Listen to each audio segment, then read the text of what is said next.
Today I'm going to show you how you can mix paint on your own.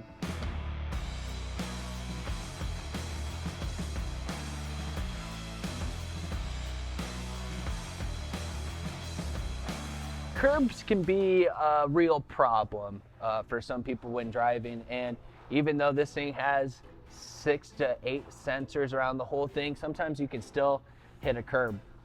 Today what I'm going to be doing is mixing up paint to not completely get rid of this, but to hide it, make it less noticeable and more livable for myself. So to start, I've got the rim cleaned off. I used a little bit of paint prep as well to get it all cleaned off, all the oils and everything removed, so that my touch-up paint will bind to the surface properly. Because this is a very gray rim and it's got some metal flake and stuff in there, I'm going to be using silver as my base, and then using a combination of black and blue and maybe a little bit more silver in there to kind of balance everything out and hopefully bring me to this gray right here. So let's get started. First, I'm going to take some black right here onto my brush, bring it into my silver, and this middle will kind of just be my home where I keep coming in and mixing some stuff up. So I got nice, it's getting dark in there, but you can see as I'm mixing more and more silver, it's kind of got this taupe-ish brown kind of look. So we're going to take a little bit of blue, get a little bit of blue, and swirl that in there. How's that looking now? A little bit too much blue. We're going to come back with some black.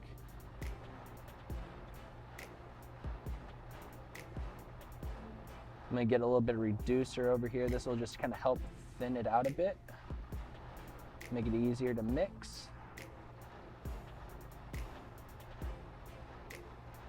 Good. I don't know where I want to go with this. Let's go a bit blue. All right, let's see how this looks just up against the rim. I'm gonna just put it directly on it right there.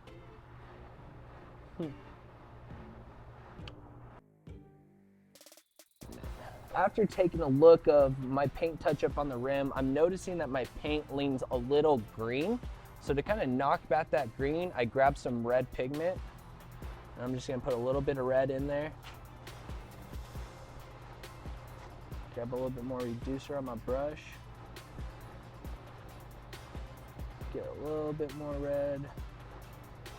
Less is more a lot of the time when you're mixing up paints, because you can always add more in, but you can't really take more out. All right, and that's looking a little bit closer. Let's go ahead and put a little dot on the rim again. Choose somewhere different.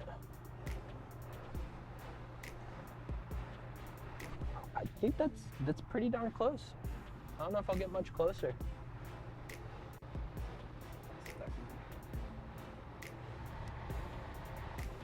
What you want to do is get a little bit in there, kind of go with some of that wear and tear. Another thing that would really help is in between, if you're looking to do layers, is have a heat gun ready so that you can go ahead and heat up different layers and have them dry off faster for you. This isn't a solution as far as making everything completely disappear. This is just something where 10 feet away, it's not going to be as noticeable for other individuals to see, and it'll take me longer to find it on the car later. All right, so I got my trusty heat gun. So I'm going to be heating up the areas that I touched up so they dry off quicker. The other reason we want to do this is because, one, I want to get back on the road soon.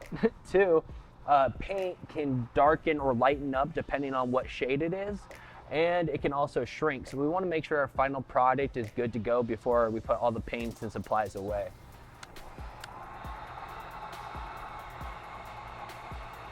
That's all that goes into it. Mixing up a few pigments here and there, heating it up, and you got yourself a passable job. Now, this isn't something that's gonna fix it forever. This isn't like 100%, it's good to go kind of thing. I might have to redo this down the road. Most likely, I probably will. And to do a more permanent repair, you can look for shops around town that can refinish your wheels and repaint them. And if you're somebody that is a little nervous about mixing paint, well, most manufacturers will have paint available for you. You can call them, they'll get your VIN number, find the right match for you. In those circumstances, if you are using a paint pen that you can get from your manufacturer, I suggest using a different brush playing with those types of paints in the past. I find the brush that they hand you is more like a fingernail polish brush. If you go to Walmart, you can get a fine brush pretty easily. But in all saying that, I'm happy with it. I can now look at the rim without getting too upset about it. And so if you liked what you saw, please give us a like. It really helps everything out. And support the channel. Hit that subscribe button up at the top. I'm gonna be doing these all week, every week. So we'll be back next week. Catch you again.